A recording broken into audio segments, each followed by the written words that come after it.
Because otherwise, like, when you're in the call with me, because I'm gonna talk about my answers when I'm in the call. You know what I mean? Okay. Hello. Yeah, Hello. This is the intro for the stream. Starting up the stream. You know what I mean?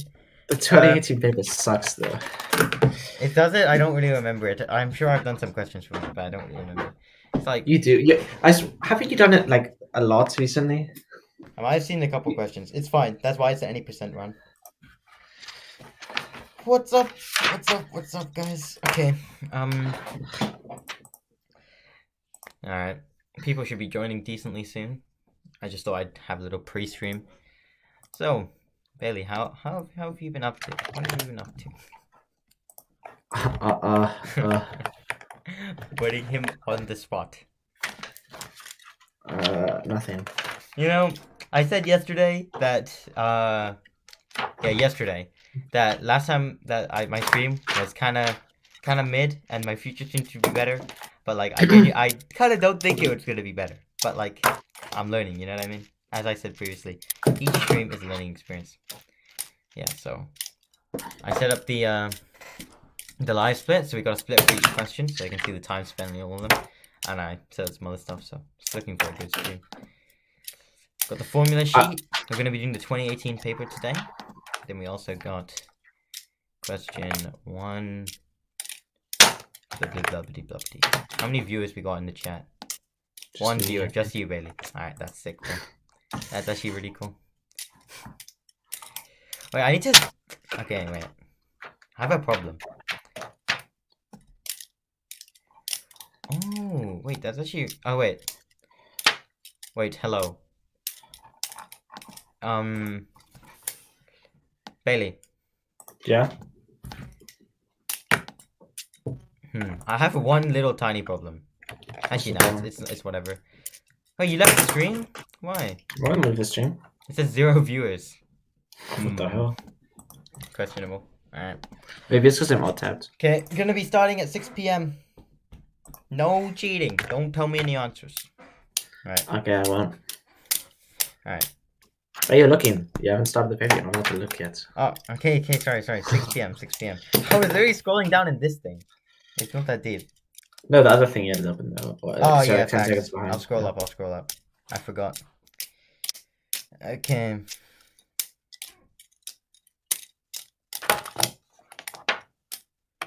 Alright. And I'll start it at 6 p.m. Alright, 6 p.m. So, hey, let me start the live split. Shit. Hello? I forgot what key it is to set it. I'm not gonna lie to you. I'm gonna put your run through the model, by the way. Okay, so the first question. Oh, this is stressful actually. Okay, I'm just gonna take my time, just chill, and I'll be fine. Okay, so the first question, we got this unit circle.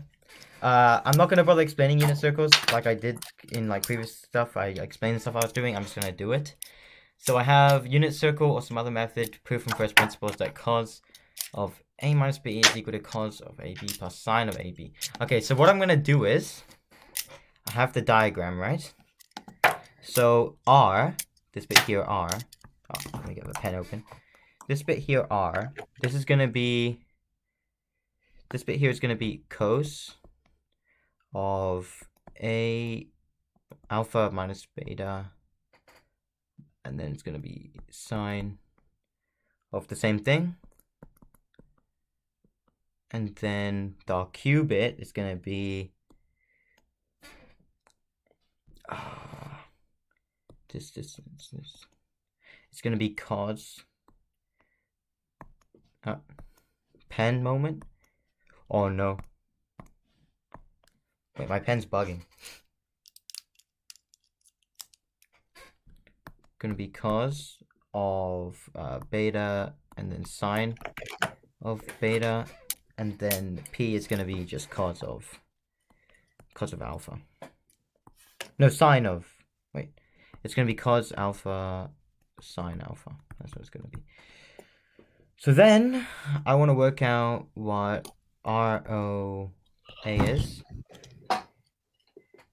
and that's gonna be, so angle ROA is gonna be alpha thingy and that's gonna be, which is gonna be equal to PQO.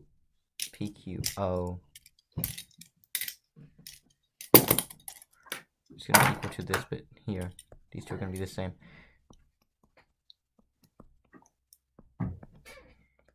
And then I'm gonna use that to derive, using what I got for Q, P, and R. I can derive that I can get that PQ is gonna equal PQ squared is cosine alpha minus cosine of beta, and then that's gonna be all squared plus sine of alpha minus sine. No, the pen. Minus sine of beta all squared. Now, when I expand that, I'm going to get cosine squared alpha minus 2 cosine alpha cosine beta. That's going to be plus cosine squared beta. And then I'm also going to have the second term, it's going to be plus sine squared alpha minus 2 sine alpha cosine sine beta, and that's going to be plus sine squared beta. Then that bit is just going to become, so I have, that's just going to become 2 minus 2 cosine alpha cosine beta minus 2 sine alpha cosine times by sine of beta. Now I get to use the cos rule, and that's going to give me okay, what is that? Oh my god, I'm getting gate kept by my pen. That's gonna be RA squared. RA squared is gonna equal to 1 plus 1 minus 2 cosine alpha minus beta. Alright. Now we know that PQ equals RA. When we drew the triangles. So I know that these two things, the two squares, are going to be equal to each other. So I have 2 minus 2 cosine alpha minus beta. It's going to equal to the thing on the right, the thing at the top, this one here, going to be equal to each other. And as we can see, I can just cancel the 2 here and the 2 here. I'm going to be left with this positive term, which I'm going to end up giving me that when I divide by 2 again, these are going to cancel. And then I'm going to get cosine of alpha minus beta is equal to cosine of alpha times cosine of beta minus sine of alpha times sine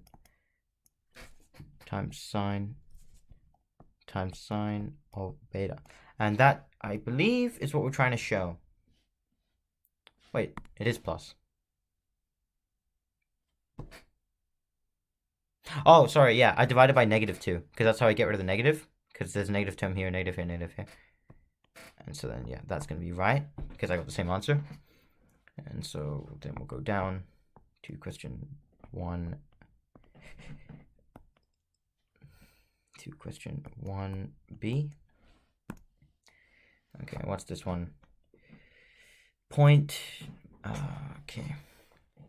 Diagram shows circle center O is fixed point between A inside the circle. Point circumference. Where should P be located in relation such that APO is a maximum? A maximum makes me think I'm going to need to differentiate, but I don't really see what I'm going to differentiate. Okay, so if I draw the triangle, this is just an indiscriminate triangle. Like, oh, whoops. The triangle could have any proportions. I don't know what the legs are, but it's going to be like OPA. And then if I label, if I label this angle, if I label this one as P and this one as O and this one as A,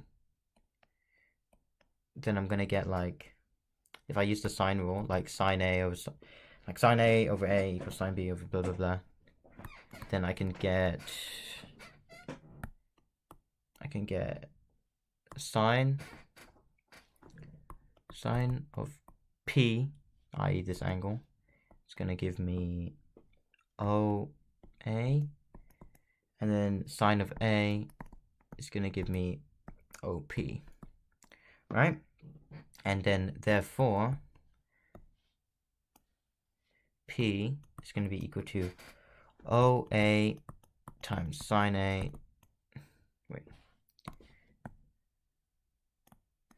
OA times sine of A, and then that's going to be divided by OP.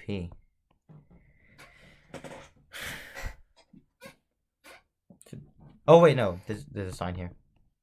Yeah, and then, okay, what's the next step? I need to take this. Okay, so if you look at the triangle, A is in a fixed point, right? A is a fixed point, so it never moves.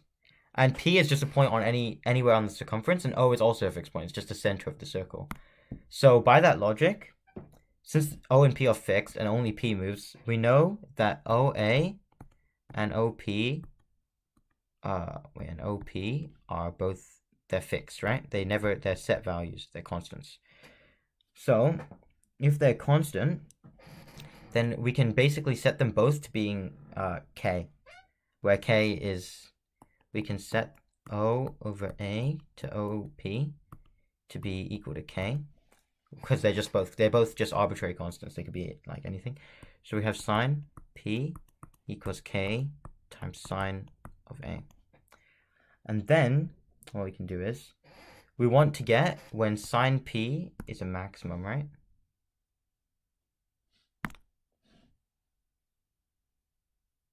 Wait, do we?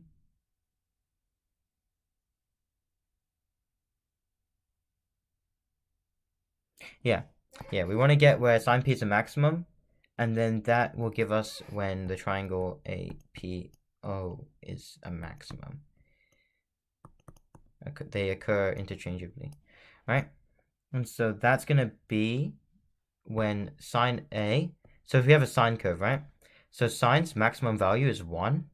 So it's just going to be when sine A, so it's going to be when sine A equals 1, because the maximum that a sine can be is this is the maximum value of the sine curve.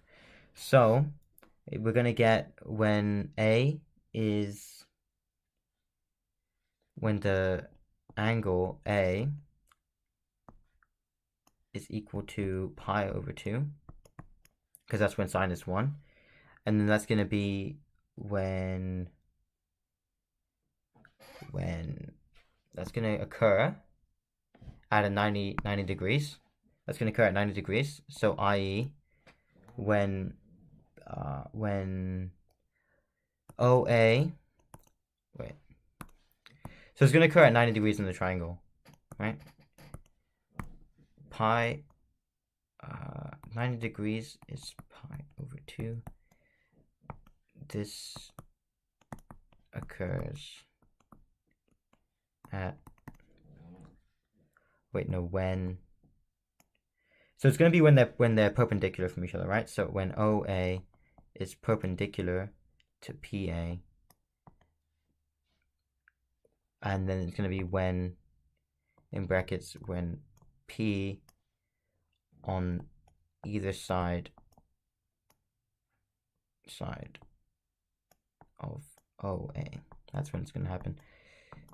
So that should be everything to determine when it's a maximum. 1 max value of sine. Yeah. So that's moving on to question C. Alright. Is anyone in the stream? Let me have a look at chat. It's just you. Why don't you just talk? I don't want to interrupt you. Oh, okay. Fair enough. What do you mean just do NPK? Like, you're doing, like, paper's disgusting, and I hate it, and you've done it a lot, and it's like... I really haven't done it that... I've done it, like... Okay. Like, actual paper-wise, I did it at the start of the year. And actual question-wise, I did a couple from... I haven't done... I looked at whether I'd be able to do it. Not whether I'd... Not actually doing it. So it's different. And, yeah. That's why I did set this to an any percent run. Because I didn't want to skew anything. So we're trying to get this to that. We're trying to get this to this form. So since I'm gonna pick to get this side into this side because I prefer to condense things than to make them into like bigger, I guess. And this has 2 terms, so I don't want to make one term into 2. I prefer to make 2 terms into 1. So how are we gonna do this? I'm just gonna cross multiply. We're gonna get cos theta, so this times this and this times this, cos of theta plus cosine squared theta minus, it's gonna be minus sine of theta minus sine squared theta. That's gonna be over 1 times sine times, it's gonna be over sine times cos times cosine plus sine plus cos plus 1. Okay, now what we're gonna do is, so this is kind of similar to the top part. We have 2 square terms, and we have a negative, and we have negatives, and we have positives. So it's kind of just, it kind of looks like a different squares, but actually, you can't factorize it like that. But usually with these type of questions, what you want to do is you want to factorize stuff out the top and the bottom, and then get into a form where you can just cancel stuff. So I think I'm just going to try to factorize it. So the top is going to be, so I can take out a cos theta minus sine theta, and then that's going to be multiplied by 1, and that's going to have a plus cos, so cos is going to give me this, and then I need to have a plus sine, because they're going to cancel because they're negative. So that's going to be the top, and the bottom is going to be,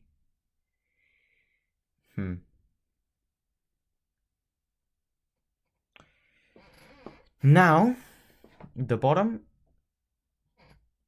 is a bit of a problem. The bottom is a little bit of a problem, because I don't have any square terms in it. Now, what I can do is I can change the 1. So there's a 1, right? And 1 is the same thing as sine squared plus cosine squared. And so that would be helpful. But the problem is I need another, for me to be able to factorize anything out of that on the bottom, I'm going to need to get a 1 in the term. Because I don't see how I'm going to get cos minus sine on the bottom with all... I want to get the right term here. I don't want to get this term on the left because it's a negative. And I don't see how I'm going to get the negative with all positives. So I think what I'm going to do...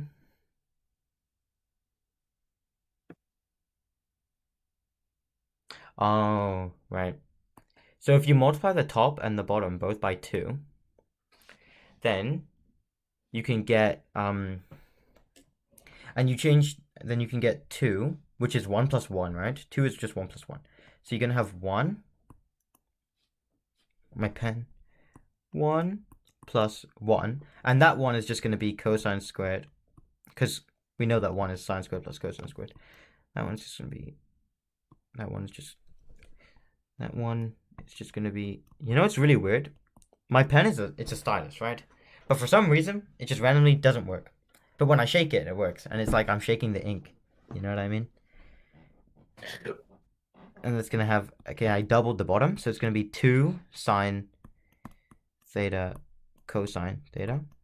And then that's going to be plus 2 sine theta plus 2 cosine theta. Now, the reason I doubled it is because actually, you might not be able to notice straight away, but I'm kind of cracked, so I noticed it straight away, that this on the bottom is a perfect square of this term here. And I mean, I wasn't really just noticing it. It's more just like knowing what I want to get and trying to get that thing.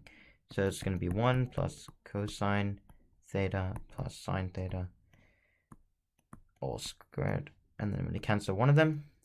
I'm going to get 2 cos minus sine. 2 cos minus sine theta over 1 plus cosine theta. And also, to be fair, we know that we want this term on the bottom because in the question, that's what it asks us to show, which we're asked to show this. So that's how you know that, like, you're going to have to get on the bottom somehow. So you just kind of stretch to get that point. And then that's going to result in the next split. Oh. Wait, which button is next split? Oh, it's that button. My bad. Okay, that's fine. That's fine. We can check the VOD, but I realize which button it is now. So, wait. I'm going to pause it. I'm going to check my splits. My settings. Reset, pause. So D1 is reset, D2 is start, and then D3 is pause. Oh, pressed the wrong button. Okay.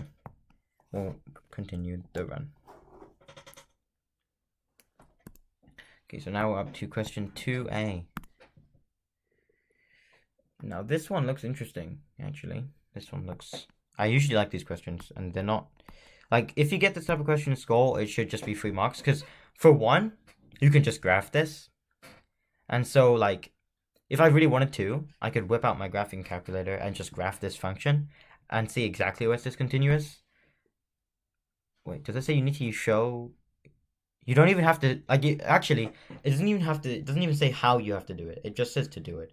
So, if you guys got this kind of question in school, I would recommend doing it like that, because that's just an easy way to do it. Okay, so actually I'm just going to consider the function on this page because I don't want to write it up. So it's where x is real, right? So that's going to be, if I look at this term, this thing on the bottom, I can't have 0, because when I get 0, I can't have 0 on the bottom of any of the fractions, because that will result in an undefined term.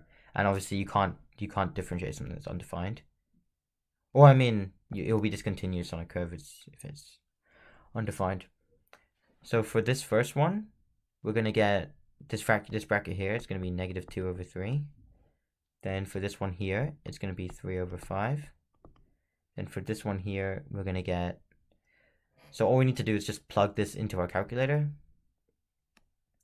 and see what that's going to be. I actually didn't get my calculator, so I'm just going to pause the timer.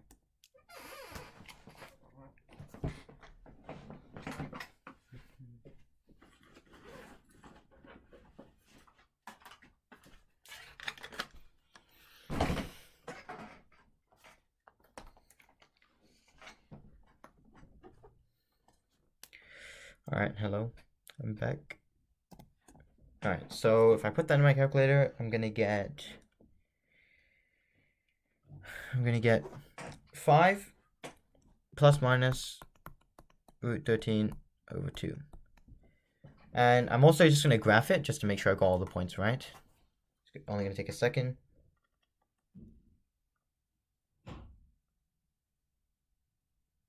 Yeah, okay, so that's gonna be right. So now we're just gonna write that up as the solution. So it's gonna be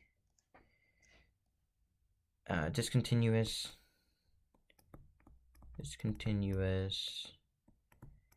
for the following points due to undef terms. So it's going to be x is equal to Negative 2 over 3, 3 over 5, and 5 plus minus root 13 over 2. Okay, so 2b. Let me just see how many parts 2 has. So, okay, it has B and C. So 2AI, actually.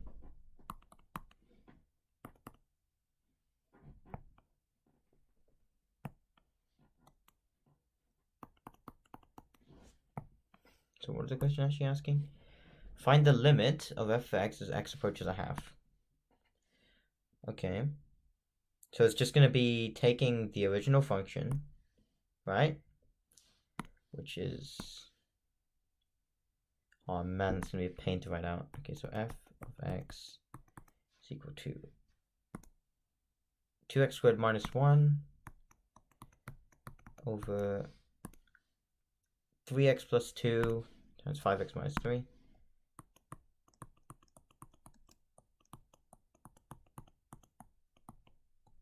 It's going to be minus 2 minus 3x over x squared. 2 minus 3x over x squared minus 5x plus 3. I think that's it. Yeah. So all this is going to be... Now the question looks kind of like it's got a lot going on. But it's actually pretty straightforward. It's just... Because... Let me just look at the bottom terms. None of these are going to be 0 when x is a half, right? We already proved this by looking at when it's undefined.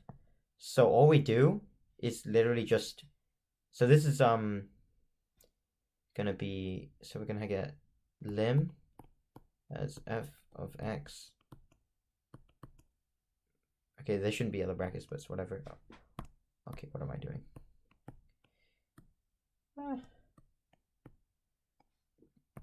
It's going to be lim as x approaches 1 over 2. And then that's just going to be equal to... So every time there's an x, I'm just going to sub in a half. And that's what it's going to be. It's going to be 2 times... So x, a half squared is just 1 over 4. So I'm just going to write... Oh my... 1 over 4 minus 1. That's going to be over 3 over 2 plus 2 times 5 over 2 minus 3. That's going to be take away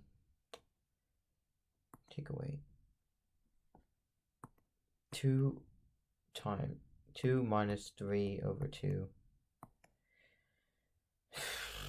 Then it's going to be over a quarter minus 5 over 2 plus 3. And so those are going to be my terms. And all I'm going to do with these is I'm just going to plug it into the calculator and see what I get. Because I've shown that I know what it is. That should be enough on the working end of things. Alright, so we're going to have... Oh my god, what a long question.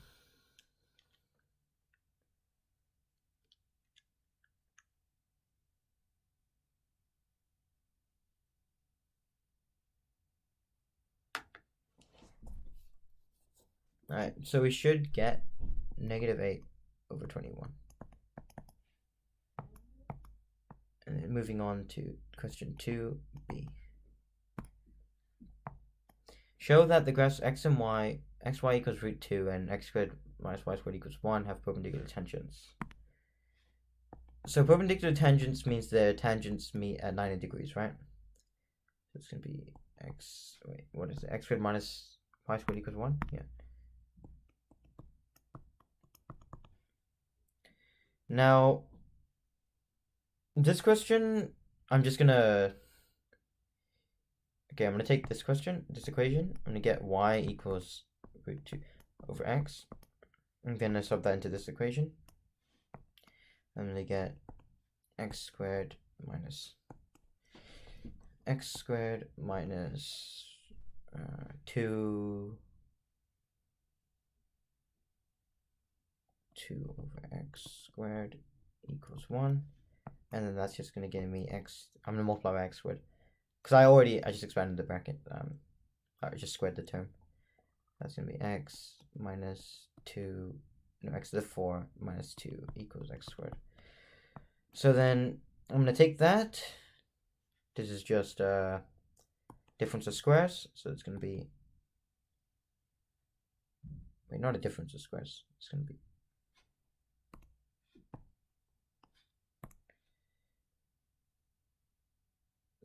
x squared. Okay, my pen is being annoying again.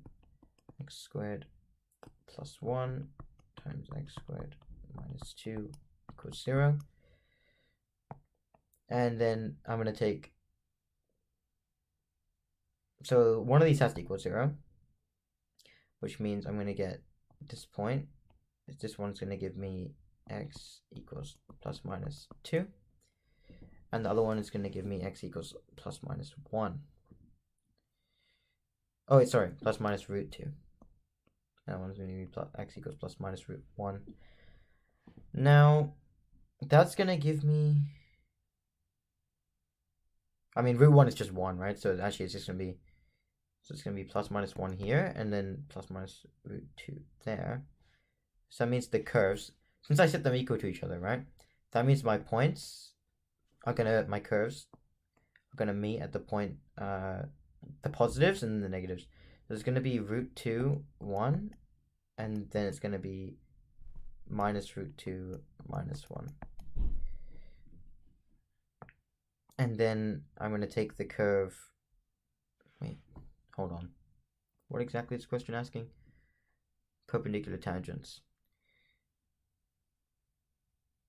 Okay, so for the tangents to be perpendicular at a base form, right? It's like, whenever they basically have to, one has to be the normal of the other, i.e. the negative reciprocal. So negative 1 over. So that means I need to get like the equation in a general form, right? So it's going to be, okay, how do I do this?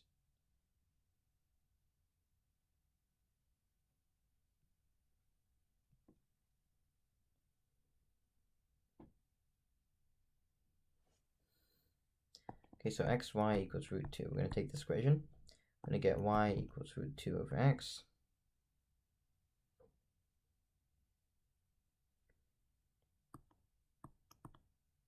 You're going to get y equals root 2 over x. And then that's just going to, then if we differentiate this, we're going to get dy over dx. And I'll just use like a arbitrary value, like k squared over 2, right? Because that way I can equate the two things easier. Now, at both intersection points, this is going to be equal to negative 1 over root 2. So that means, and then I take the curve x squared minus, I take the curve x squared minus y squared equals 1. I'm just going to do implicit diff. I'm going to get 2x minus 2y dy over dx equals 0, i.e. dy over dx equals x over y, which is just going to give me, so it's going to be positive, positive, negative, negative, so it's just going to be 1. I mean, no, root 2 over 1 and negative root 2 of negative 1, so it's just going to be root 2. Root 2 at the points.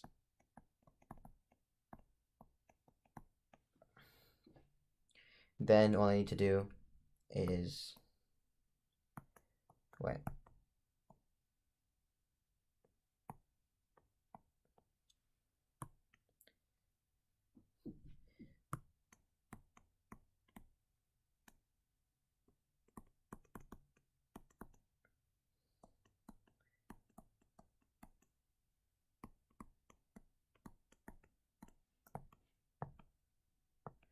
That's just me labeling my working. So then, root 2, so these are the two slopes, right? So I want them to equal negative 1 when I multiply them, right? So I'm going to have root 2 times negative 1 over root 2, which is just going to give me negative 1. So, therefore, slopes produce -1, therefore perpendicular. Alright, so that's going to be done. And we're going to be moving on to 2C. Favorite stream? Yeah, it's your favorite. Wait, I have no idea when you sent that message, I'm not gonna lie. I should turn like notifications or something. Wait, hold on, let me pause the timer.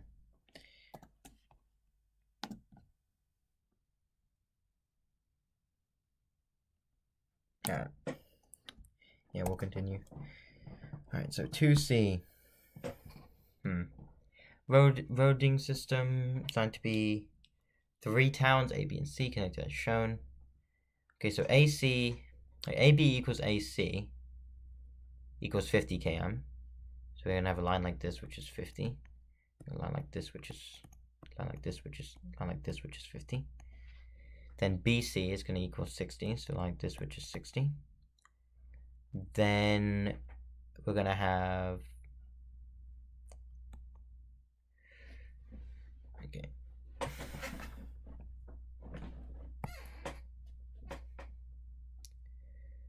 okay. DB and DC are meant to have the same length. So if I draw a line here, then I know that this top part is gonna be it's at the midpoint, right? Because these two lines are the same length. So that means the top part is 30, this part's 30. And if I label this point like, I don't know, Q, then I'm gonna say AQ is gonna equal to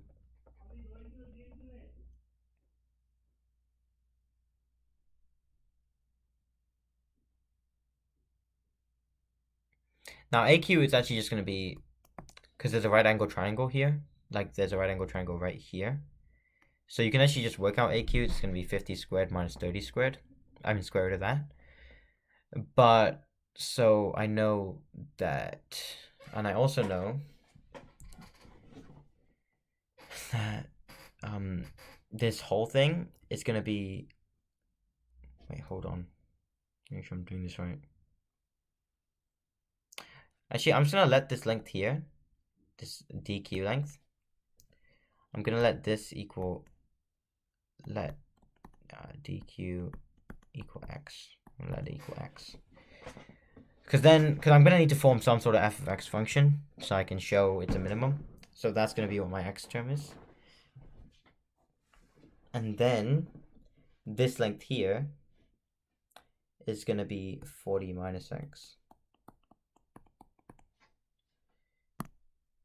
So then what I'm gonna do is my equation is gonna be f of x is gonna be 40 minus x. Wait.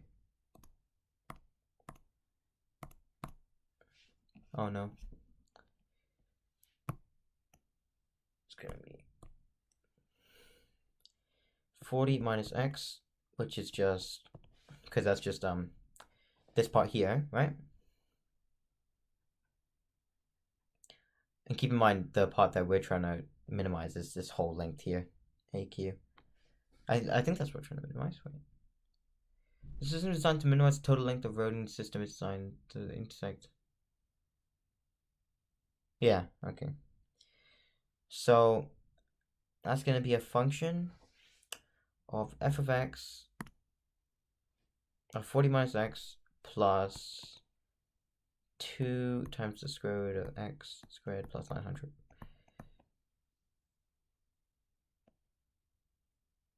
Because 30 squared is 900. Then I'm going to have, if I differentiate this, we're going to get f of x is equal to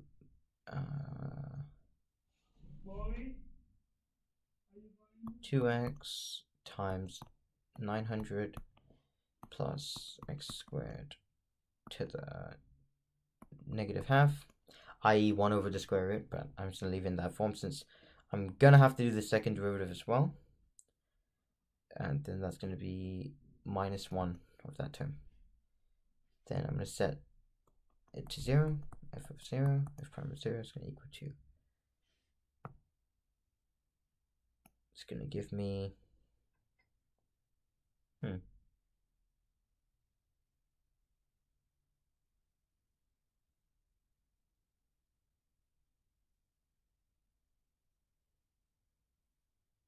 so I'm going to move the -1 to the other side. It's going to be 1. Since it's equal to 0, I'm going to have. It's going to have 0 equals this top term, right? So you add 1 to both sides, so you have 1 equals this term. Then you're going to have.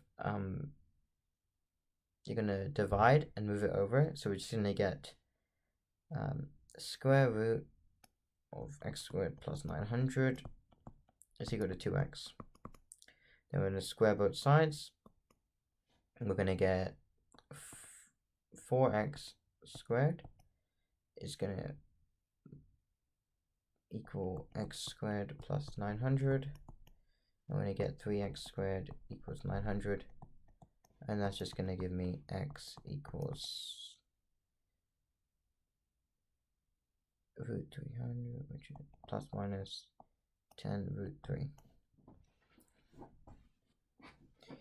Now, we only want the positive result because we're looking at a length. So we're going to only take plus v.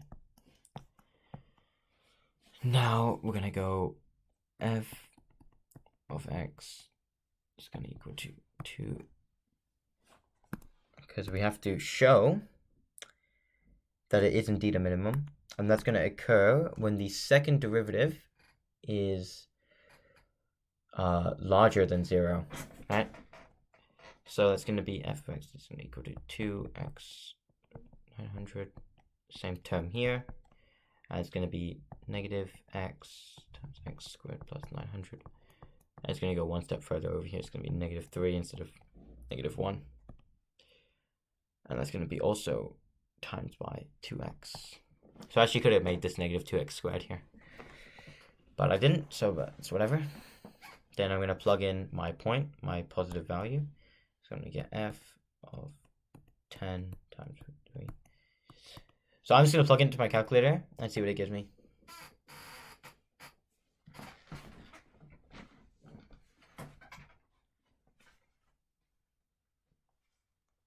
So we're going to get 0.0.043330. Therefore, f second dash of 10 root 3 is going to be greater than 0. Therefore, x equals 10 root 3 gives min length. And the min length is going to occur at this value being plugged into the very original equation that we created, this one here. So it's going to be plugging into the calculator. It's going to give us 40 plus. Actually, you don't even need to plug in the calculator. It's just 40 plus x, right? 3 km. That's going to be done. Okay, next split. I'm also going to pause the timer. Need to go get a drink. It's kind of hot in my room.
back. Okay, hello. Wait, sorry, 1 second, I'm getting a call. Hello? Hello? You know what I mean? Yeah, I'm still streaming. But I was paused because I want to go talk to my dad and then also get some water. Oh, okay. Okay, so we're up to question 3 on the splits. Yeah, question 3. So, unpause the timer. The question 1 timer is so scuffed, we're gonna have to check the VOD later. Here's what it is. Okay, so question 3A. So, okay, so this is just a derivative. I mean, an integral. Now, I could use... Okay, there's many things... Okay. Seeing as I have the same, like, very similar thing, 2x minus 5, 2x plus 5, I'm just going to do a u sub. So I'm going to let u equal, I think, 2x plus 5 in this case. And then... Wait, actually, let me write up the integral. Make sure.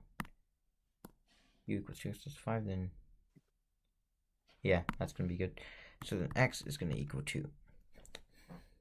X is going to equal to u minus 5 over 2 and dx over du is going to be 1 over 2, which is actually really nice. There's a lot of stuff we can do with that. Okay, so we'll take the integral. 0 to 5 is going to be 2x minus 5 times the square root of 2x plus 5 dx. And my new bounds are going to be, so when x equals 5, u is going to be 15, and when x is 0, u is going to be 5. So our new bounds are going to be 5 to 15 of u minus 10 of u to the half dx over du du. Then that is just going to be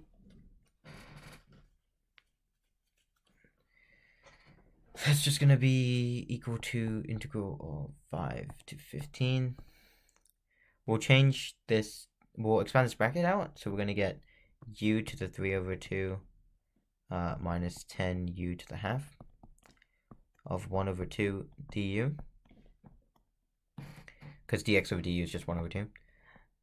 And then we're going to get, it's going to be equal to the integral of u to the 5 over 2 over 2 minus 10 to the u 3 over 2 all over 3.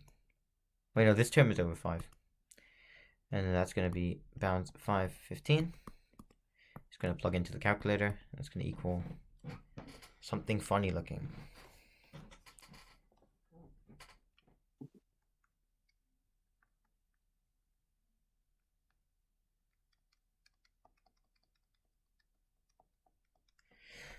$6.7225. Alright, and then next part is going to be, okay. Explain why the method used in I cannot be used for the following. Okay, so this was question I. And then I'm going to be doing I now. Okay, so why could that not be used? Okay, so the definite integral here, it's going to have 2x, it's going to have the square root of 2x minus 5, right? And, okay, so it's integral of 0 to 5 of 2x plus 5 times by square root of 2x minus 5 dx, right? Now, if we take the range, or if you take the bounds, x values are going to be in the range of 0 to 5, right? Right? So any of these x values could be plugged into this equation, right?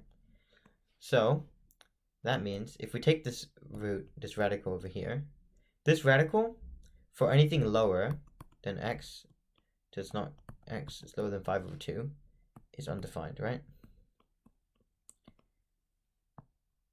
So therefore the integral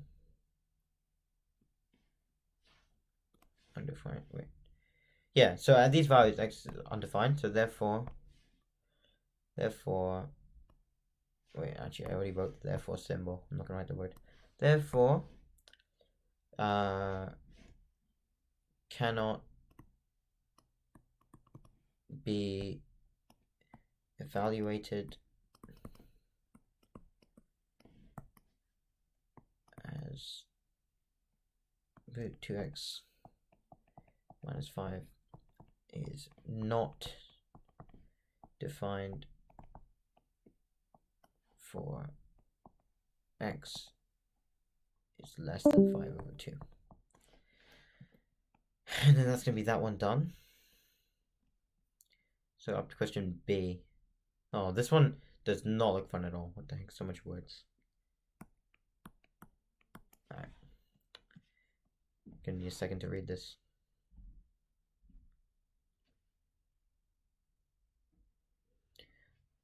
Okay, so we're looking for the area between this diagonal and this curve.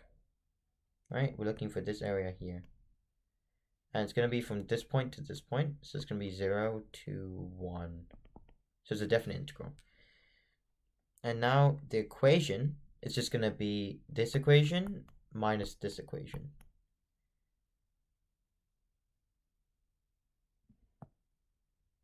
Alright. Yeah.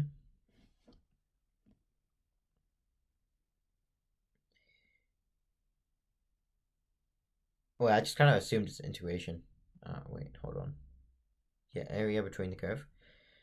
And then it also wants us to, once we get the area between the curve, it wants us to, we want to get the area, total area beneath the diagonal. Like this whole area here, beneath the diagonal, we want to get this whole area. And then we want to do that whole area. We want to divide the area between the curve by this whole, like we're going to get this area between the curve and then divide it by this whole area. And then that'll give us what B is. Okay. So what I'm going to do is, I'm going to write out the equation. It's going to be, so 0 to 1 of, okay, so it was, I believe, x minus, okay, so b minus 1, okay.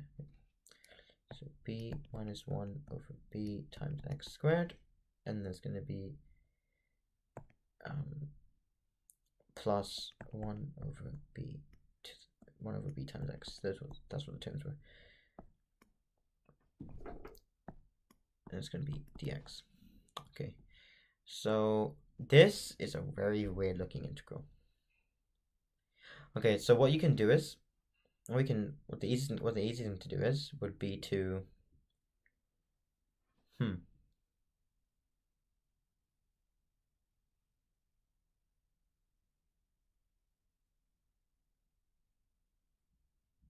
okay, so this, right? This is actually, like, this is really just the same thing as x over 1, which will actually just let us get b minus 1 over b times x minus b minus 1 over b times x squared. And this is going to be really nice to integrate, because b minus 1 over b is just a constant. Like, b is just a constant term. So all we need to do with that is, well, hopefully, all we want to do is just going to be to, sorry, 1. We're just going to take out this constant, and then we're going to have something nicer to work with. So it's going to be b minus 1 over b. Oh my god, b's are hard to write. Okay, and then 0 to 1 of x minus x squared. Yeah, it's going to be way nicer. Dx. And that's just going to, so it's just going to be x squared over 2 minus, okay, I think there would be a mark for showing the integral, so I'm just going to show it. But if I was just doing this like in my own time, I would just plug it straight in the calculator here. So it's going to be x minus 2 over 2 minus x over 3 over 3. 2 of 1, 0 dx. That's going to come out as, I can just do this in my head, b minus 1 over 6b. And then what I want to get is the area of the whole diagonal, which is just 0, 1, x dx, because it's y equals x curve, which is just going to be 1 over 2. If you know, you know. Then I want to divide this by the whole area. So it's going to be b minus 1 for 6b, all divided by 2. Oh no, wait. Divided by half. So it's going to cut this one in half. So it's going to be b minus 1 over 3b, which is just going to be... Do we get given anything in this equation that I can use to find that? Oh, suppose an income survey is found for the coefficient is 20 over 63. So this is going to be equal to 20 over 63. And then that's just going to tell me that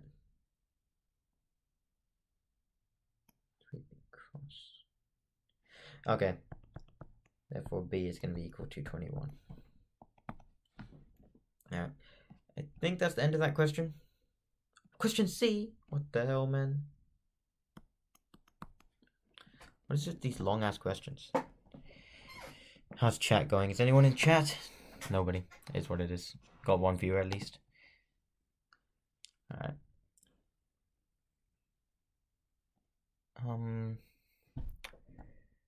So we got volume coming out the tank. We got water coming... Wait. So this is going to be the water flowing out of the tank.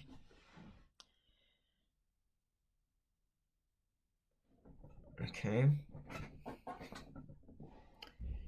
And then it's going to be cross-sectional area of the tank times the rate at which the... So i.e. we're going to have dv over dt. And then that's just going to be equal to... Okay, so what's the area of a thing? It's pi r squared. And then in this case, r is just going to be d over 2. So it's going to be pi d over 2 squared v. And it's also going to be equal to the height, or the like GH formula. It's going to be like this, like v is this one. So we can actually just get pi equals d over 2 all squared times root 2 gh. And I think we want to work with that. And we also know that if this is this and this is this, and this bit here, wait, so it should be equal to pi times capital D over 2 times dh over dt. I think I'll just start with that on the next page. That seems pretty good to work with. So dv over dt equals pi over 2. So that's just going to be, I'll write that up. So dv over dt equals pi times d over 2 dh over dt. Then I'm going to want to use this equation here. Oh, it's not an equation, that's what I'm trying to show. Wait, shoot.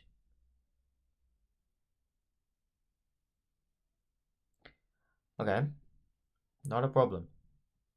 You know what we can do? We can get... Small problem.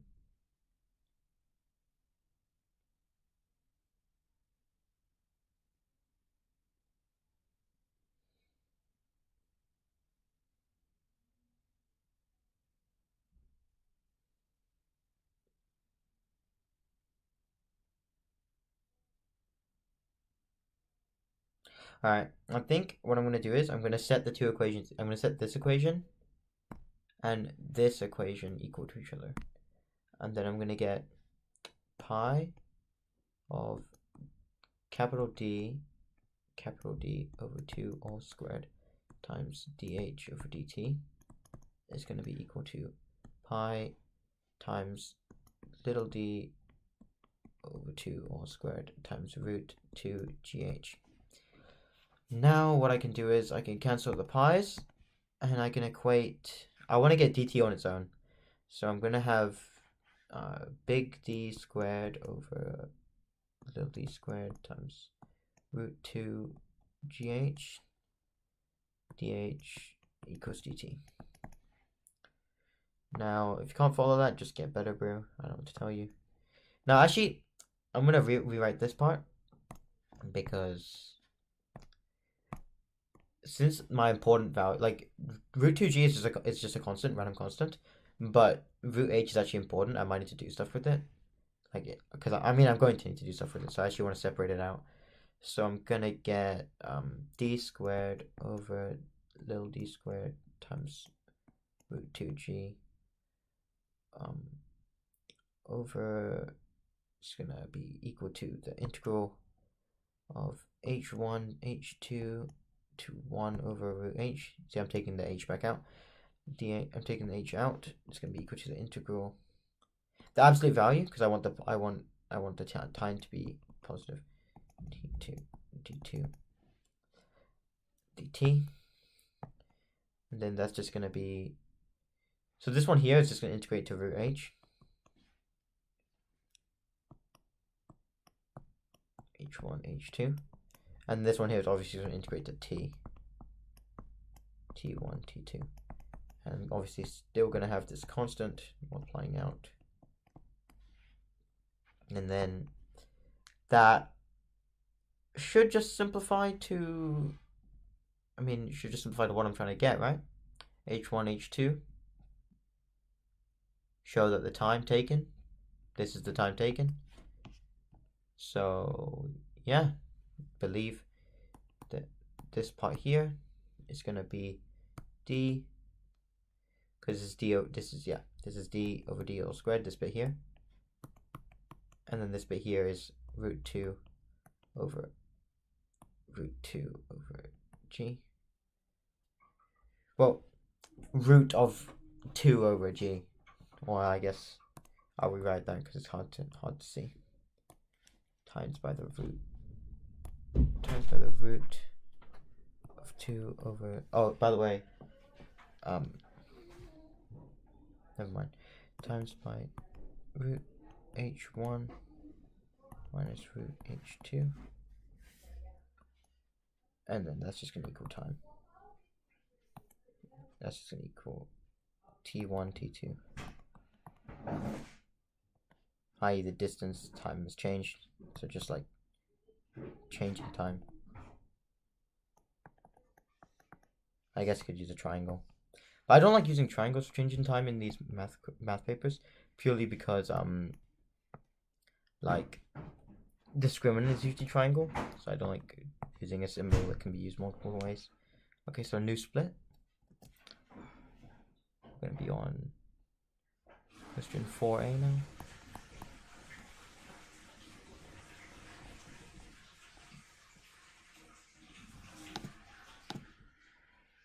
Wait, I'm gonna actually pause the stream for a sec.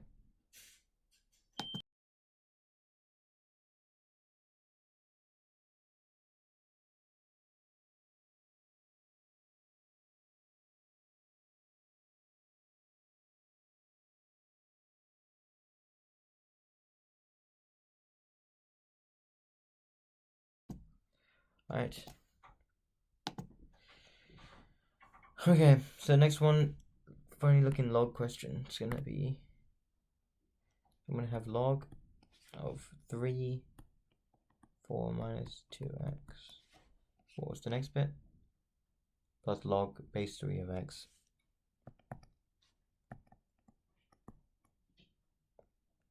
It's gonna be less than or equal to log base 3 of 9.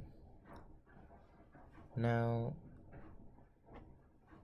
what I'm gonna do is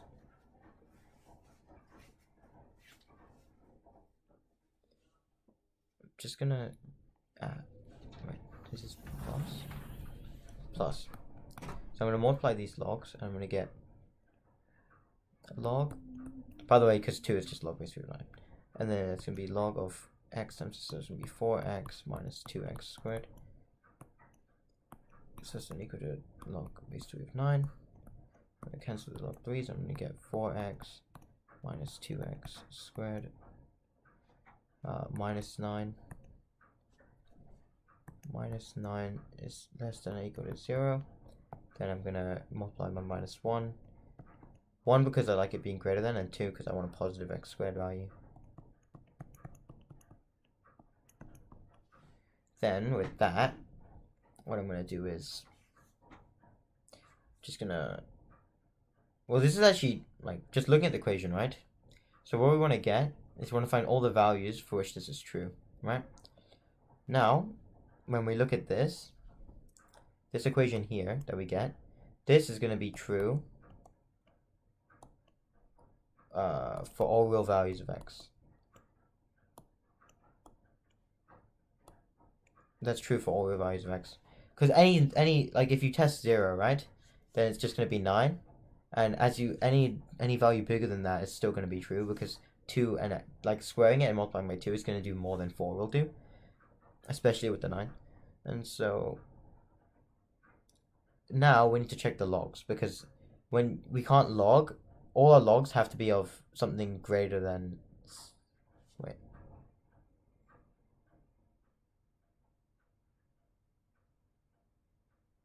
yeah, the logs have to be something greater than 0, right?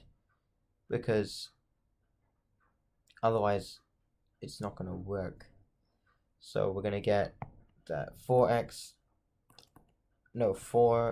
minus 2x is going to be greater than 0, and we're going to get that x is greater than 0, and this one is going to give me that x is less than 2. So I'm going to get my requirements that x is going to be between 0, x, and 2. That's going to be done. Now this one, show that x squared plus y squared minus 16, y minus 20, y plus 115 is going to be equal to, oh no, show they're tangential to each other, and find the coordinates of the point of tangency. Alright, so this one is just going to be substituting one into the other, pretty sure. I mean, it might not be, but like, usually that's how these questions go. So I'm going to get, let me write up these equations. So this is 4b. So I have x squared plus y squared plus 16, minus 16x minus 20y plus 115.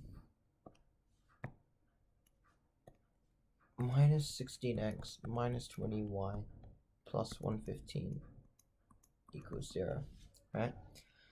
And then we're going to have x squared plus y squared plus 8x minus x squared plus y squared plus 8x minus 10y minus 5 equals 0. It's plus 5, but that's fine. Let me just change it like that. Then I'm actually gonna do a bit of inspection on these equations. So let's label this one 1, this one 2, and we'll have a look at 1. So 1 is going to be a circle. I mean, they're both circles, right? That's just how the equations go.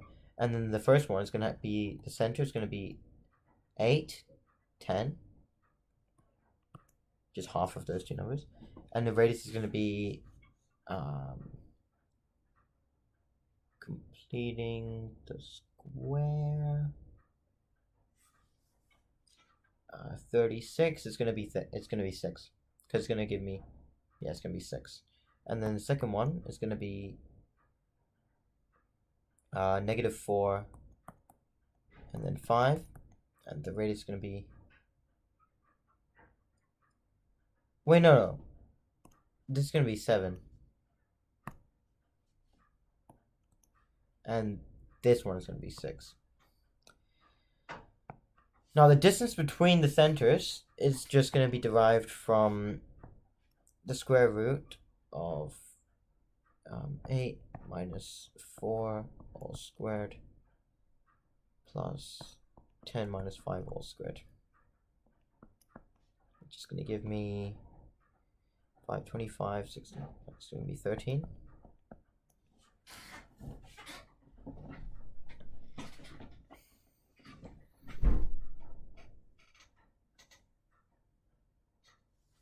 Wait, sorry. I think I misled. Like that.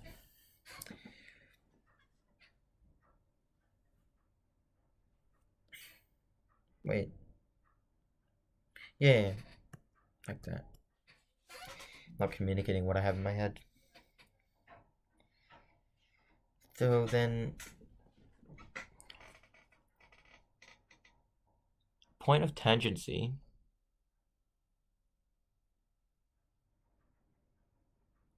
okay. So since the distance between them, right? So this is the distance between the centers, because I took the two centers and just found the difference, right? So since the distance between their centers, like if you have two circles, center, center, and we get the radiuses of them, then if R1 plus R2 is equal to the distance between the centers, then they're going to be the same. So in this case, I have 7 and 6, which is going to be equal to 13. So as sum of the radii equal distance between centers,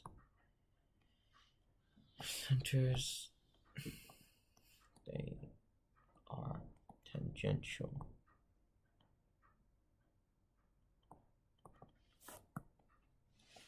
And that's going to be that one done.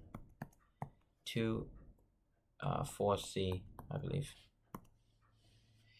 Find all the solutions of... Okay. Oh no. That's not going to be fun. Okay, so what I'm going to do is... I'm going to make the first one.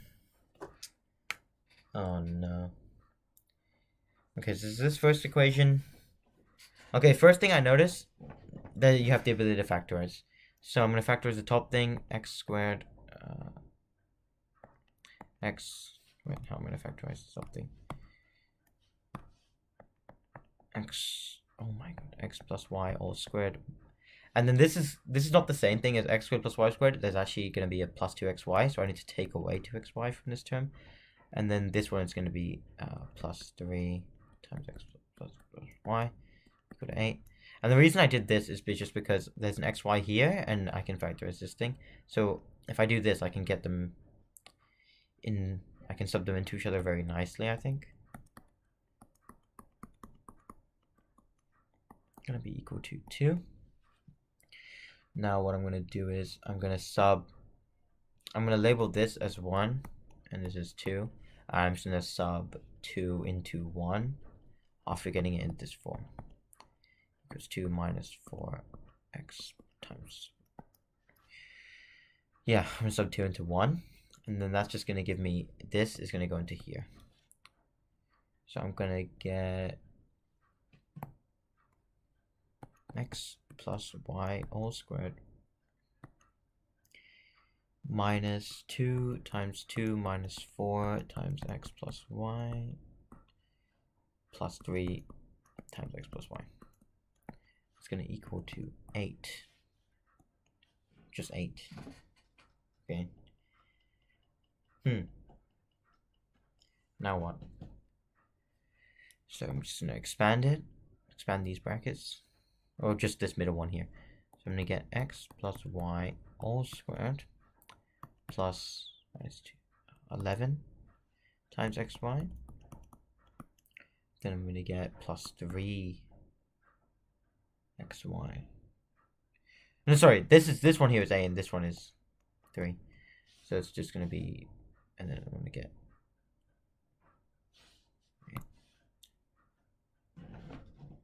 I've done something wrong here. Wait 1 second. So I'm going to get 8xy plus 8xy plus 3xy, 11xy minus 4 and then minus 8. So I'm going to get 11xy minus 12 equals 0. Then it's basically like a quadratic where my unknown is x plus y. So i.e.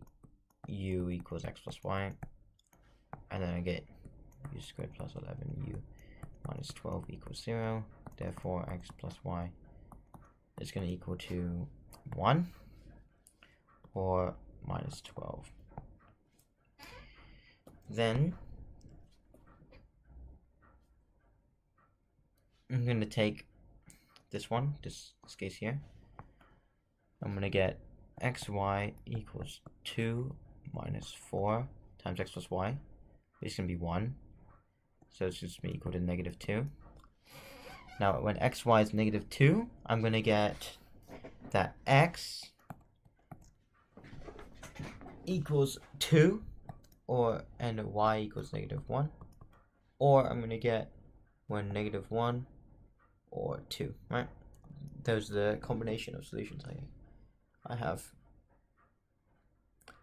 So my other solution occurs, so this is one set of solutions.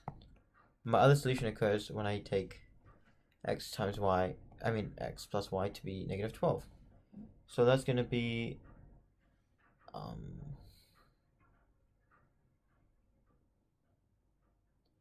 so x plus y equals negative 12. I'm going to sub that into the equation, and then I'm going to get that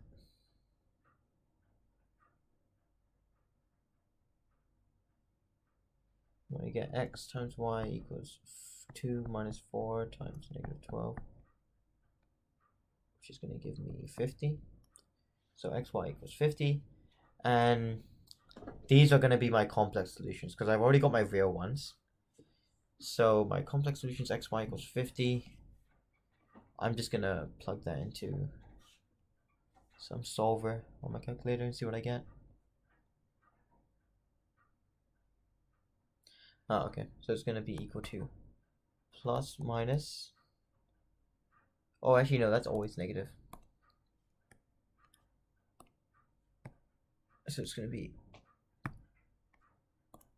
x equals negative 6 plus minus I root 14, and y is going to equal to negative 6 minus plus I times root 14. And these are going to be all our solutions. And then we're going to be on to question, whoops. We're going to be on to question 5, new split.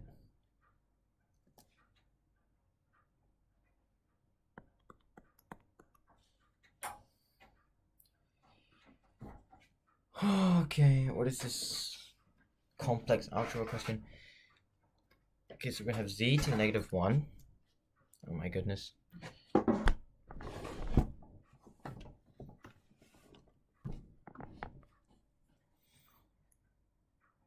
Z to the negative 1. Hold on a second.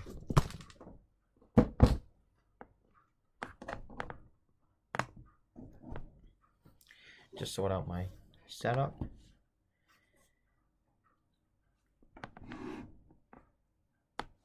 Z to the negative 1 equals a plus bi to the negative 1.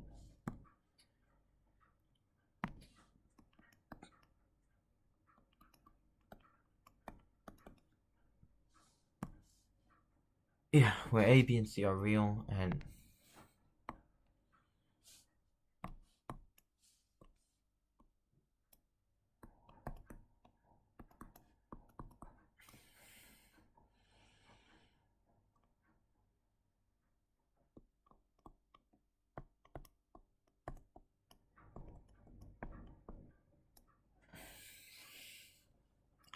okay, I can work with this. So negative 1 just means, to the negative 1 just means 1 over, right? So if I do some funky looking thing, I'm gonna get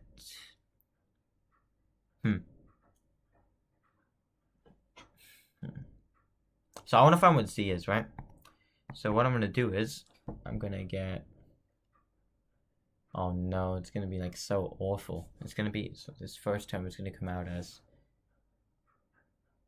a squared plus a minus bc. No, that's, oh my goodness, no. What is this? Okay, wait. This is going to be bc times plus a times b plus ci. Because I have c. yeah, C and B, and that's going to be over 2A plus B plus C times I. And then that's going to be multiplied by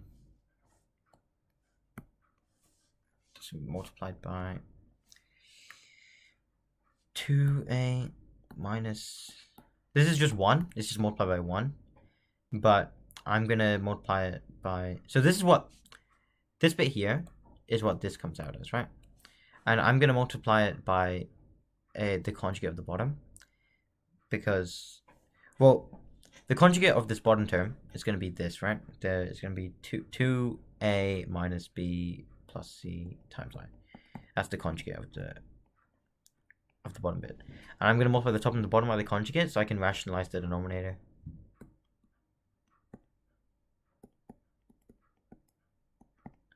That's going to give me, is equal to, I'll do the bottom bit first. 4A squared plus BC all squared. That's the easy bit. Now it's the hard bit. It's going to be 2A cubed minus 2ABC plus 2A squared times BC. I minus A squared times BC. I plus BC times B plus C times I.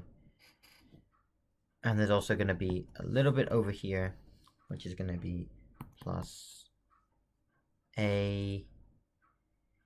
It's going to be this term times this term, so it's going to be A times B plus C all squared. Alright. It's going to be plus right here.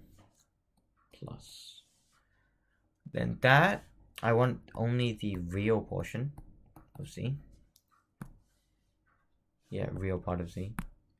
So that's just going to be this part here and all the real terms on the top. So it's going to be 2A cubed minus 2ABC plus A times B plus C all squared over 4A squared plus B C all squared. Now that, I'm just going to expand the top and simplify it a little bit. It's going to be 2A cubed plus AB squared plus AC squared over 4A squared plus B plus C all squared. And that's going to be that question.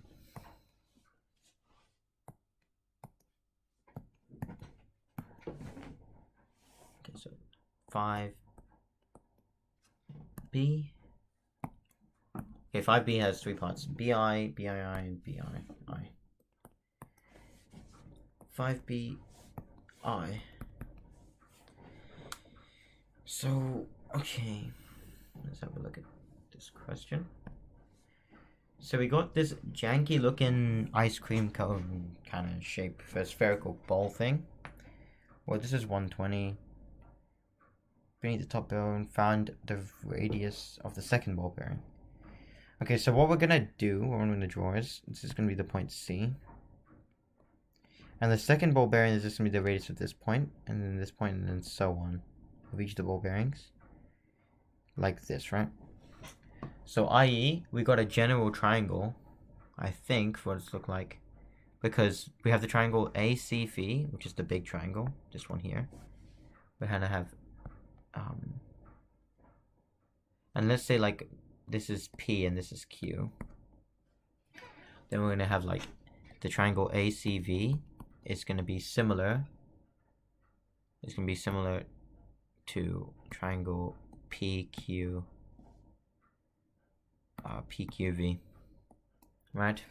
Because they're just following the same sort of shape, so they're gonna be similar triangles. Because they both have a right angle at the 10.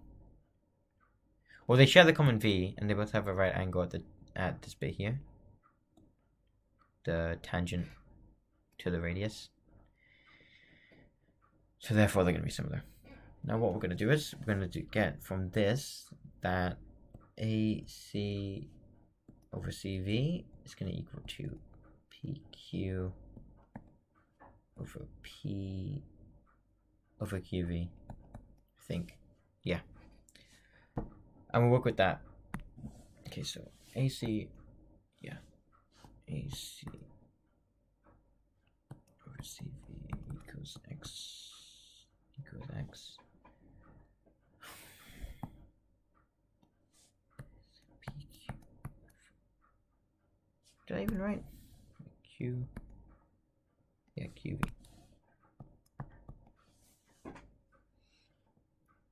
We're gonna get P Q equals R2, right? Because this is what we want to find, PQ, which is R2. Then, how do we find that? Well, we're gonna take QV.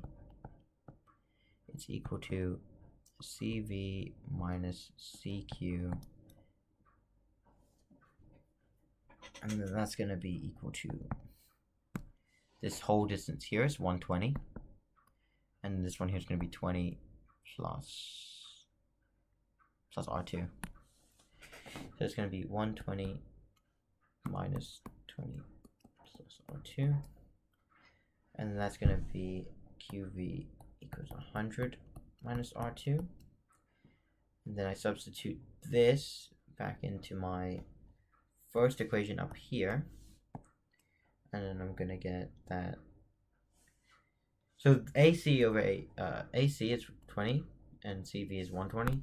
So I'm going to get 20 over 120 is going to equal to R2. Because PQ is R2. And this is 100 minus R2. So 100 minus R2. And this bit here is just going to equal to 1 over 6. Right? Then I'm going to get, rearranging this bit here, I'm going to get that 6r squared equals 100 minus r squared. And that's going to give me r squared equals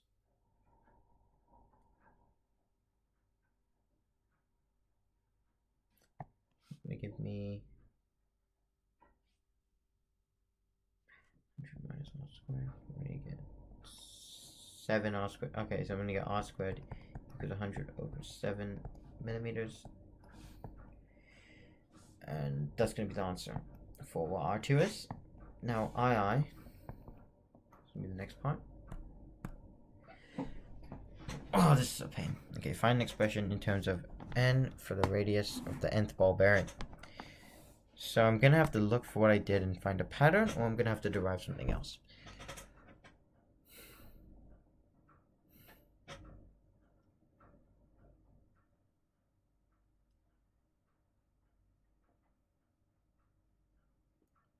Okay, so we'll keep going with this alphabet theme, right?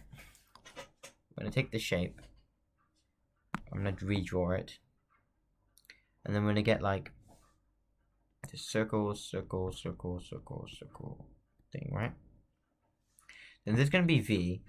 And then let's make this be a triangle and this be a triangle. And then these are going to be, I used P and Q, so P, Q, R, S. So I can use R, S, T, U, right? So I'm going to get that if we do a similar thing to what we did before, then we're going to have triangle TRV and triangle USV, right? And they're both similar to, these triangles are similar to triangle CAV, i.e. the original triangle, right? Because this was C and A. So what we're going to do is, we know that AC over CV is just 1 over 6 from the previous question. So we can actually derive that all of these are going to have a relationship with that. So it's going to be RT over RV. And then,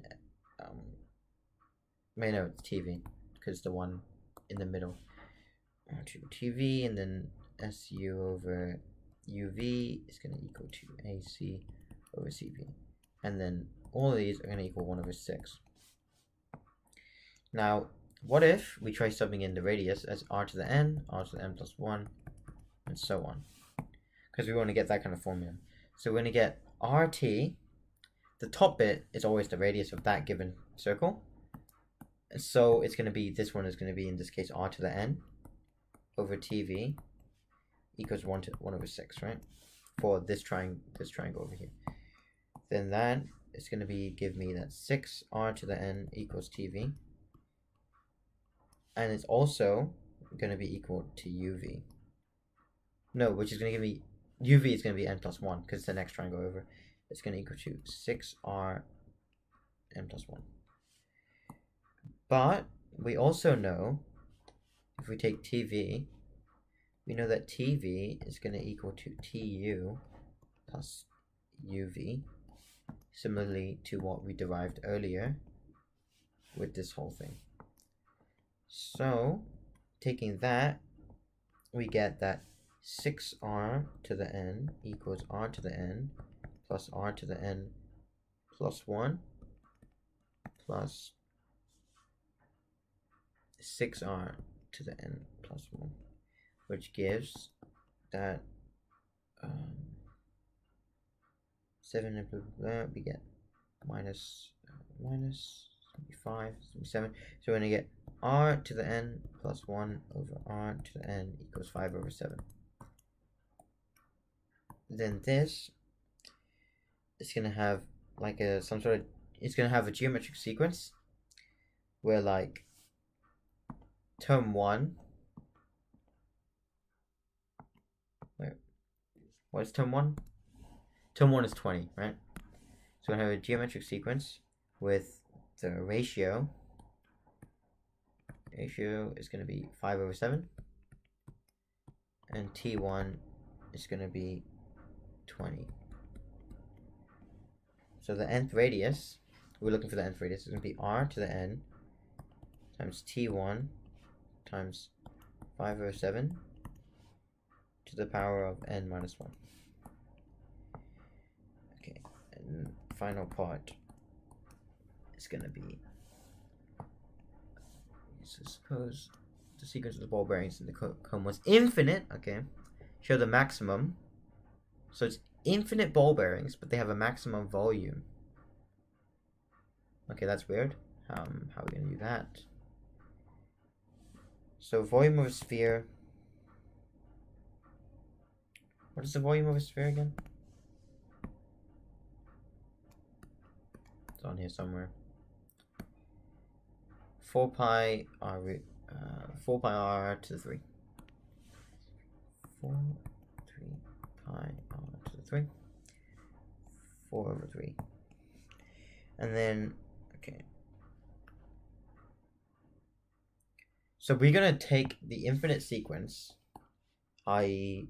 sigma of infinity to n minus to n equals 1. So n equals 1 to infinity of 4 times thingy. And then r is going to be this bit here. So, this question's unforgiving, because if you get this bit wrong, you won't be able to get this bit right. So it's going to be 20 times 5 over 7 to the n minus 1 all to the 3.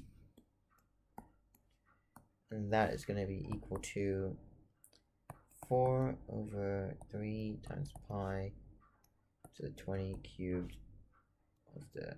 So this bit is a constant, so I'm just going to take it out. And then this sigma part is only going to apply to the bit with that actually has n in it, because it doesn't do anything to the other part.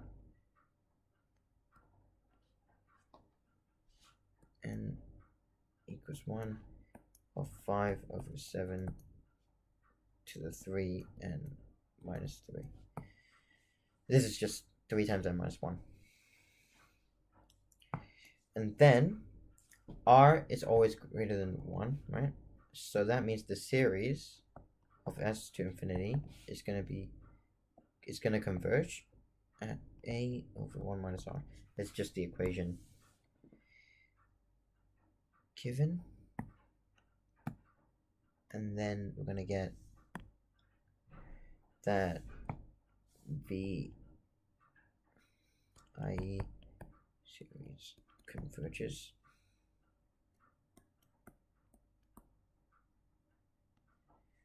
equal to 4 over 3 times pi 20 cubed times, so it's going to be 1 over 1 minus 5 to the 7 over 3 to the 3, I mean, which is going to be equal to 5. Now, I'm just going to assume it's equal to this. I don't know if it is, but like, if I'm wrong, I'm wrong. Actually, no, I can check, but I'll write it up first. So it's to the 6. It's gonna be to the mid. So it's gonna be 1,327 cubed. Now I'll check that, and then I'll stop the timer.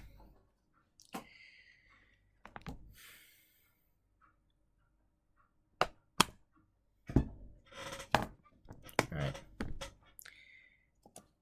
Now let me just make sure I know how to stop it. We've awful little time. Start, split, reset, undo, pause, finish. Where's the finish button?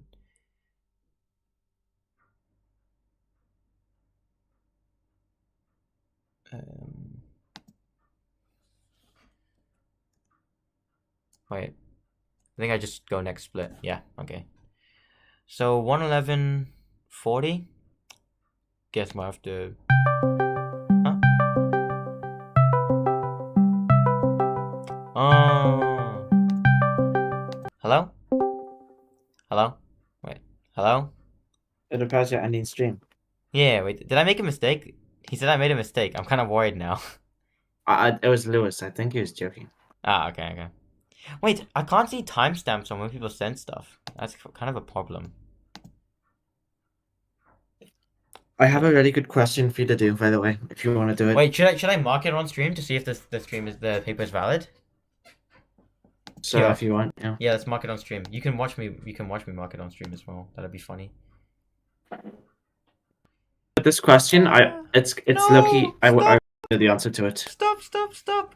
I have a favor to ask of you. What's happening? I have a favor to ask of you.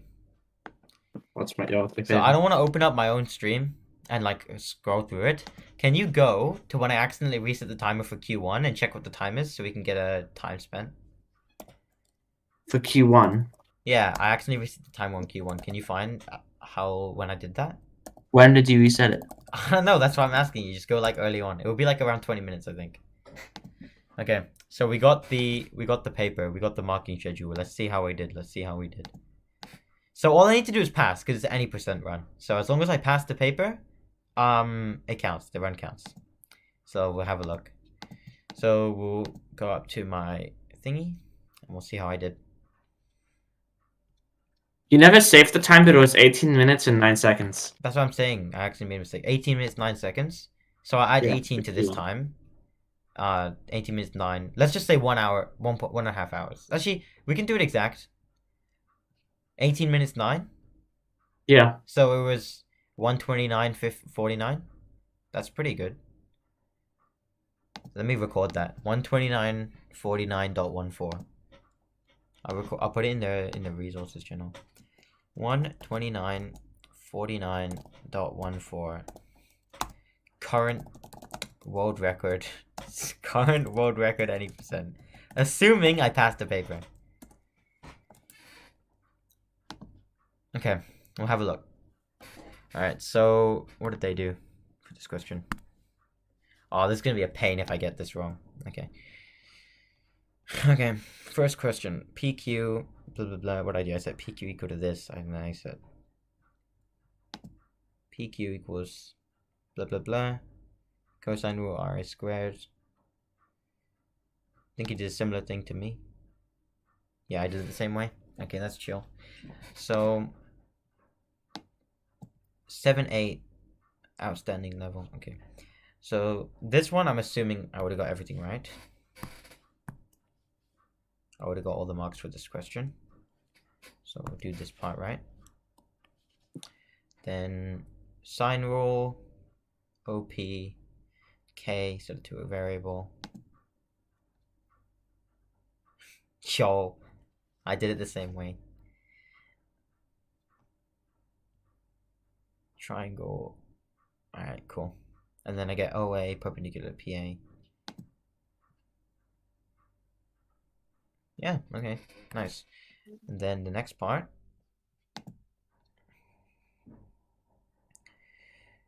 So they took this, they cross multiplied it, same thing.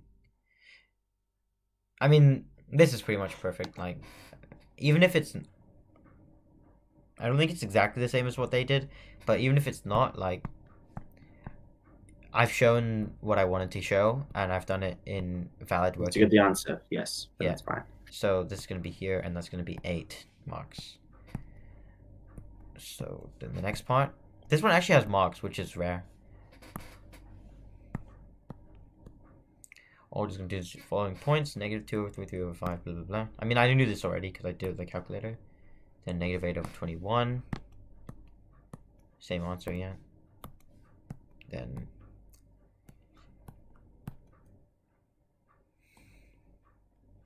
I did it with products of slopes, and they did it the same way, so it's going to be right because we did it in the exact same way. So that's going to be, oh wait, sorry, that's going to be right as well. So that's going to be, is that all of question 2? Oh, that's part C. And this one they proved it was a minimum, 10 root 3, 0.443. Believe I got the same terms. 10 root 3, 0.043. This is the max length, the min length, I mean. Yeah, so it's going to be 8 again. Yo, I'm popping off. I got 8 so far. I got 16 so far out of 16. Then the next one. Yeah, 6.725. Not defined for those values. This question right here, this Lorenz curve one, is actually a really nice question. I liked it a lot. Did you like the one with like the green and blue curve? You know what I'm talking about? Yeah, this one's really nice. I like my solution. Like what did I get in the end? I got b equals. Imagine it's wrong. B equals 21. Yeah, they got the same thing. That's chill. Then that's gonna be, I believe, all of that question. Oh no, there's another rate to change one. What did they get? They did the integration thing. Yes, I think I did the same thing. Yeah, okay. So that's gonna be, wait, did I communicate it properly? Did I even write anything about that? If I didn't, I'll drop one, because it might be hard to follow. Did I write anything on the thing? I think I didn't. No, I didn't even write any words. Yeah, I'm gonna drop a mark. So there's gonna be 7 over here. So currently 1, 8 plus 8 plus 7, 23. So log x 0 to 2. What did I get? I think I got the same thing. Wait, where's the log question? Wait.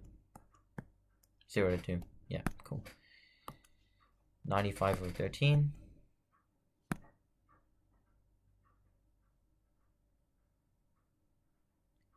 Wait. I didn't get the point of tangential. Oh, I forgot to get the point. I thought it was just showing that they're tangential. Wait, what? Oh, find the coordinates of tangential.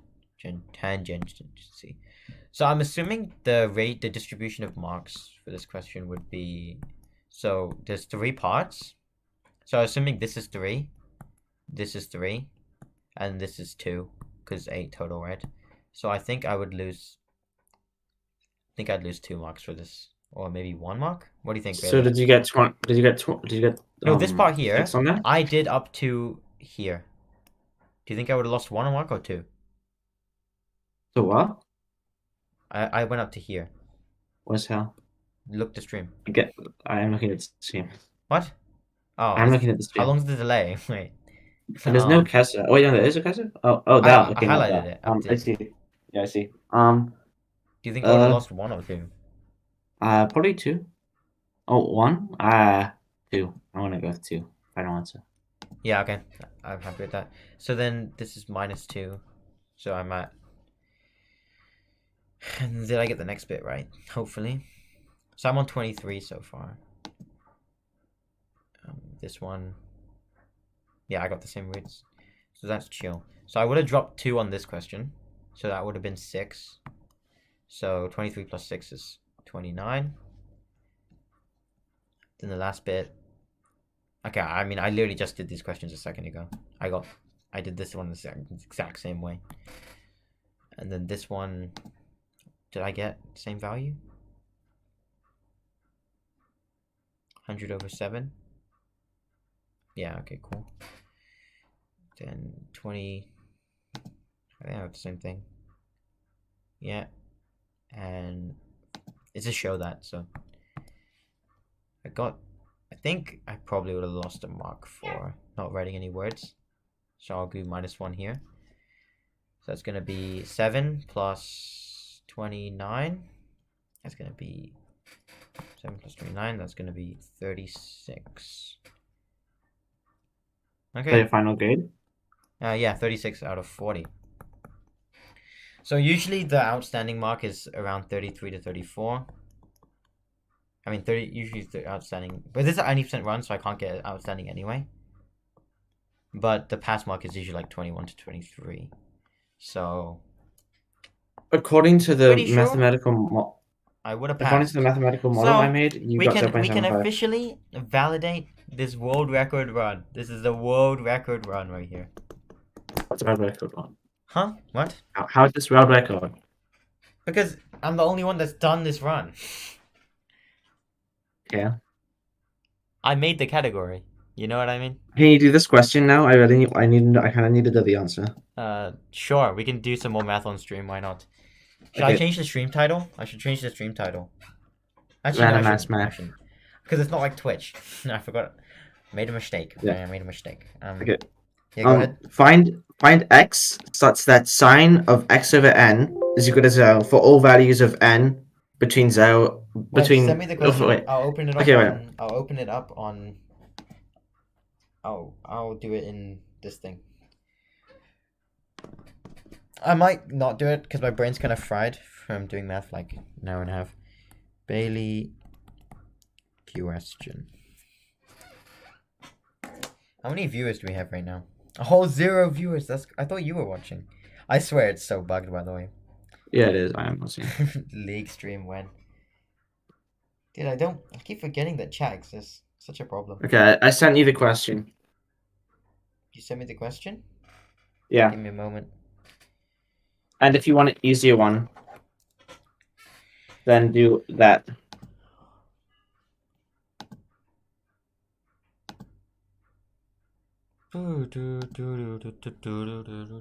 Find x such that sine of x over n equals 0, where n is a natural number smaller than or equal to k. Oh no! Wait. Yeah. Well, sine of what? Like, 0 again? like- Wait, sorry. So sine of 0 is 0, correct? Yeah. So I need to. So I have sine of 0 is 0. Find You x. can't do, say x does not equal to 0.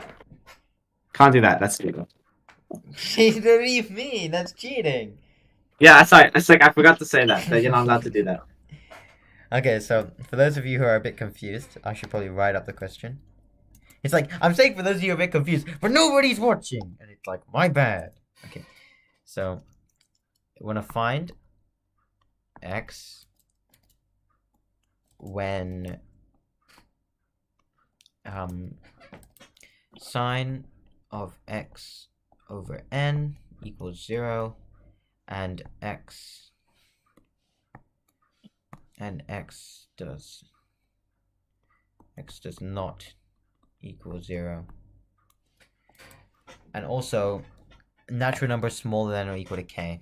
What is k? K is also indeterminate, like you don't know. But if you want an easier question, you can set it to 7 because that's what I actually want to know. Is a natural number. So basically, sine of x over 1, sine of x is equal to sine of x over 1, which is equal to sine of x over 2, sine of x over 3, sine of x over 4, blah, blah, blah, up to 7, which is equal to 0. What the hell? Wait, how's this? Wait, what? Okay, wait, hold on. Boom. And then we have a boom, boom, boom. Kind of looking sine. That's such a terrible sine curve, by the way. So it's going to be 0. at sine is going to be 0 at 0 at I believe pi over 2. Wait, am I tripping? Sine of wait, is it pi over 4? Wait, it's pi over 2, right? 180 degrees. Yeah, a better way to word the question. Hold on, I'm tripping. It's pi over 4, right? That's 0 again. Or what am I doing? Wait, no, it's Better 2 way pi. to word... It's 2 pi, right? 2 pi when it's 0 again. It's pi and 2 yeah, pi. Pi and 2 pi. So in other words, am I allowed to say that x equals n? X does not. Oh no, obviously what? not. Obviously not. Wait, surely. Wait, n is. Oh, it's a natural number. Wait, hold on. Find x such that all values numbers, of. Wait, natural numbers are. Wait, what does natural numbers mean? Positive integers or what? I forgot again. Positive integers, not 0. Positive integers that aren't 0. Yeah. Okay, the integer part is a problem. The question thing, it's find x such that for all values of n in natural numbers below 7, sine of x over n is equal to 0. Find x so for all... such that so find x such that sine such that for all values of n in natural numbers below 7, sine of x over n is equal to 0. So basically, okay, instead of 7, if you want. Of x to this. Oh, it's not sum of. What's the symbol for just sequence? Sequence. Like, is there a symbol for just like? Okay, I'll just go with like n1 or n2 or n3 ... n7. Wait, wrong bracket.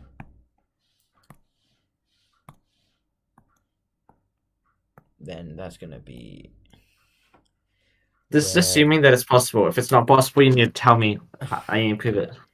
Nah, usually these questions are like, they're always possible, but there's some really insane thing where n.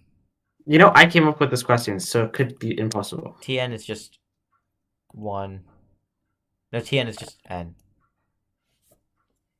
From 1 to 7.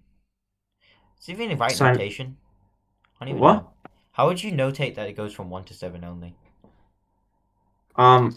I can send you the thing. I'll just do it like this. Yeah, I know that's not right, but that's just how I'm gonna do it. Okay.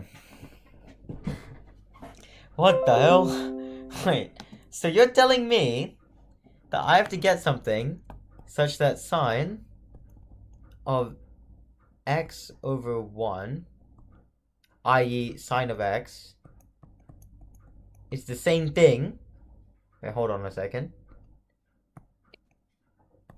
You're telling me that sine of x is going to be equal to sine of x over 2, which is going to be equal to sine of x over 3, and then all the way to sine of x over 7. Yeah. And if it's not possible, and then that's also going to be equal to 0. Yeah, they'll have to equal to 0. So i.e. sine of 0 pi over pi over 2. I mean 2 pi ... which is going to be equal to 0. What the hell? Okay. Is it? Can I set a range or is it anything? Wait. No. What? It would have worked if it was 0, but it doesn't work now. Do you study? Yeah. Liar. What do you mean? Wait.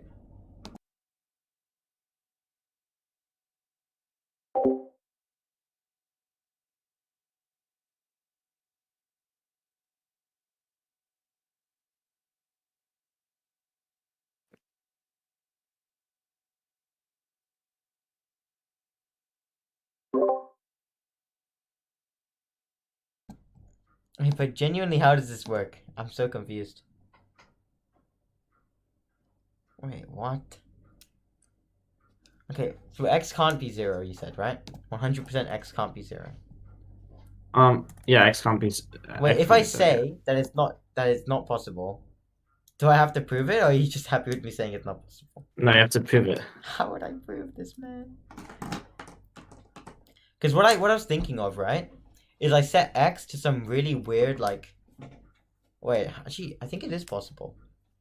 That's how I would do the notation for this question. No, actually, I think it is possible. I'm not gonna. Yeah, that's the most lame thing I've ever seen. The fact you know how to do, Illustration. the fact you know how to do that is so lame. It's actually cool. I'm not gonna lie. Okay. Wait. I'm trolling. I swear it's possible. I'm just being dumb. Oh wait, Nimol's in the stream. What's up, Nimol? Are you still watching? I honestly can't tell. Okay, well, it's fine. Whatever.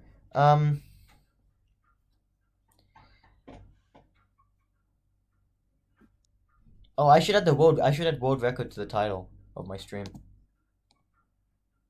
Yeah.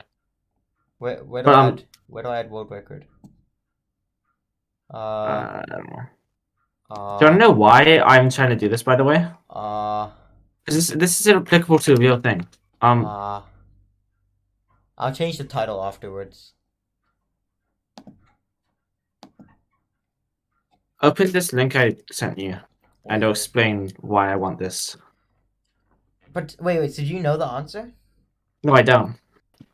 Oh! Open the Wait, link. I think it is possible. I just don't know how to do it. Yeah, I'm opening the link. Oh, it's the same one you sent me earlier. The one No, the this is one that I different. didn't open. I'm trying to. No, this is a different one. Oh. This Well, I is. didn't open I'm that trying one to anyway. check if this ever repeats. What the hell? I mean, okay, wait. I'm being really slow. I have an idea that I want to do, but I don't know how to like say it. Like, how do I? Wait. Okay, here's the problem, right? Right? I want x. Yeah. X can't be 0, right? Right? Which means Yeah. x must, for this to work, right? At a base level, at complete base level, sine of x over 1 yeah. exists. Sine of x over 1 exists, right?